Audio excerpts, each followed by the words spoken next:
चलिए हम लोग एक अब अगला कॉन्सेप्ट सीखते हैं, वो है एडिशन प्रिंसिपल। तो एडिशन प्रिंसिपल क्या कहता है? Suppose one operation can be done in m ways and another operation can be done in n ways with no common way among them. If one of these operation is to be performed, then there are m plus n ways of doing it. इसका मतलब क्या हुआ कि मान लीजिए आपके पास एक operation है, करना है उसको करने के m ways है, और एक दूसरा ऑपरेशन करना है या दूसरा कोई काम करना है जिसके n ways हैं, और उनमें से कोई भी एक ऑपरेशन आपको करने के लिए चुनना है, तो आप कितने वेज में चुन सकते हैं? M plus N veg.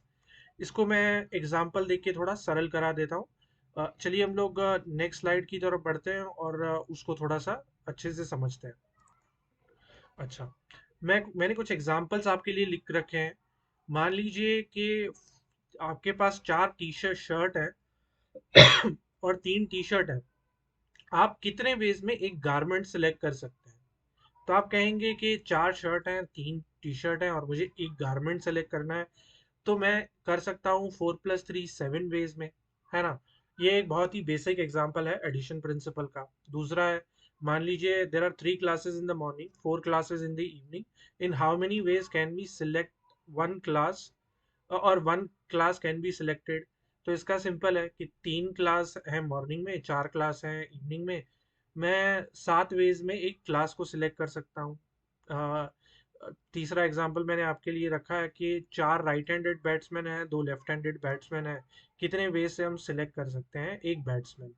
तो चाहे वो बैट्समैन राइट हैंडेड हो या लेफ्ट हैंडेड हो, पर हमें सिलेक्ट एक ही बैट्समैन करना है, तो हम छः में से कोई भी एक बैट्समैन सिलेक्ट कर सकते हैं।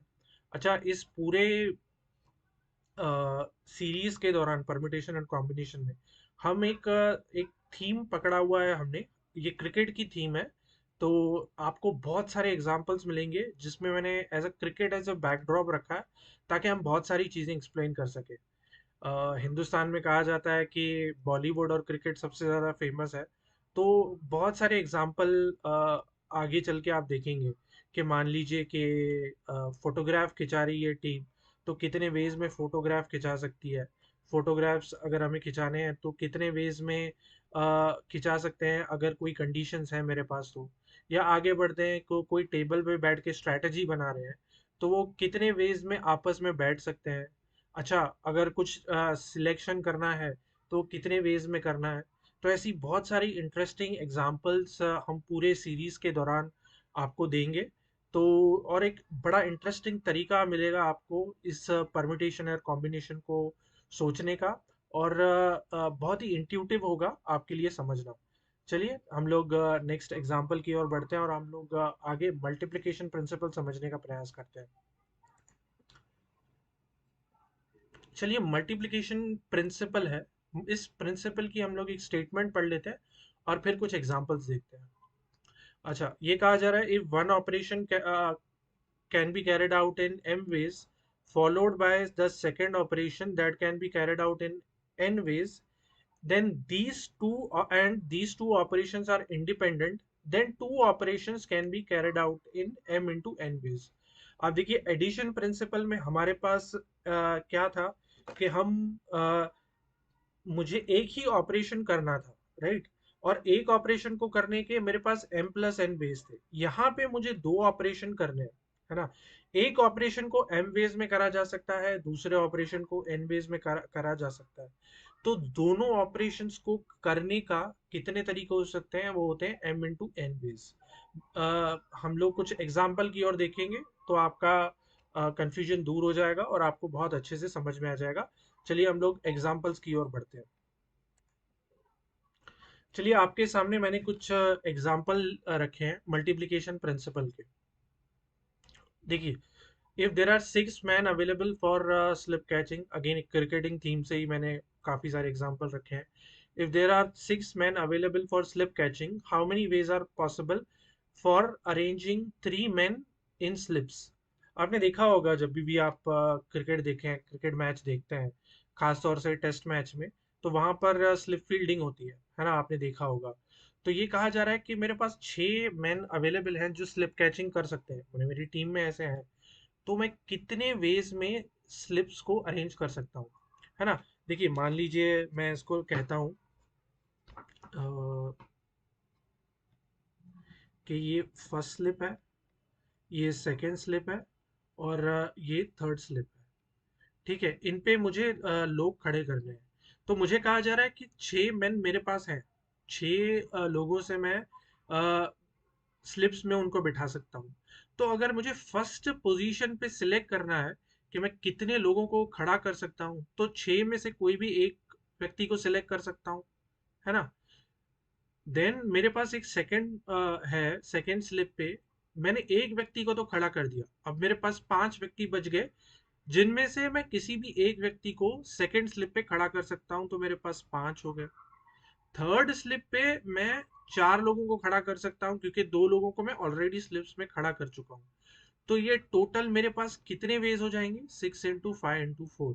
तो यानी कि 120 वेज मेरे पास होंगे एक स्लिप कॉर्डन बनाने का, है ना। स्लिप कॉर्डन में मान लीजिए 3 लोगों को आप बिठा रहे हैं, 3 लोगों को खड़ा कर रहे हैं कैच पकड़ने के लिए, तो आपके पास 120 पॉसिबल वेज हैं स्लिप स्लिप कॉर्डन को खड़ा करने का। 3 लोगों की स्लिप जो कॉर्डन होता है उसको खड़ा करने का आपके पास 120 तरीके हैं।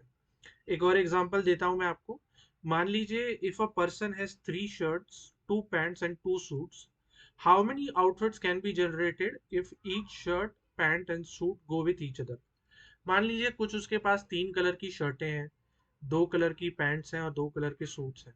देखिए क्या होता है ना कि काफी यूजुअली मेन वो क्या करते हैं कि मतलब 2-3 पैंट्स खरीदते हैं और उसके साथ कुछ 4-5 शर्ट्स खरीद लेते हैं, और उनकी कुछ अरेंजमेंट बना के वो बारी बारी वही पहनते हैं, राइट।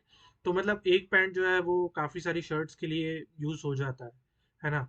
तो उसी तरीके से ऐसा कुछ है हमारे पास। तो अब 3 शर्ट्स हैं, 2 पैंट है और 2 सूट है, मतलब जब सूट पहनते हैं आप। तो अब मान लीजिए कहा जा रहा है कि हर एक चीज एक दूसरे के साथ फिट बैठ जाएगी, तो कितने पॉसिबल आउटफिट्स हम लोग बना सकते हैं। तो अब पूरा आउटफिट जनरेट करने के लिए मुझे एक सूट चाहिए, मेरे पास एक शर्ट चाहिए, और मेरे को एक पैंट चाहिए, राइट। मेरे को तीनों चाहिए, मेरे को सूट भी चाहिए, शर्ट भी चाहिए और पैंट भी चाहिए। मेरे पास 2 सूट्स अवेलेबल हैं, 3 शर्ट अवेलेबल हैं और 2 पैंट अवेलेबल हैं। ठीक है, तो कितने आउटफिट्स मैं बना सकता हूँ? 2 × 3 6, 6 × 2 12। 12 आउटफिट्स मैं बना सकता हूँ। कि टोटल मेरे पास कितने आउटफिट्स हो सकते हैं। आई होप इससे आपको मल्टीप्लिकेशन प्रिंसिपल समझने में आसानी हो रही है, क्योंकि हम क्या कर रहे हैं कि कुछ एग्जांपल्स आपको दे रहे हैं ताकि आपको समझ में आ जाए कि मल्टीप्लिकेशन प्रिंसिपल होता क्या है और उसको हम लोग अप्लाई कैसे करते हैं, क्योंकि जब हम प्रॉब्लम सॉल्व करेंगे तब हमें इसकी ज़रूरत पड़ेगी।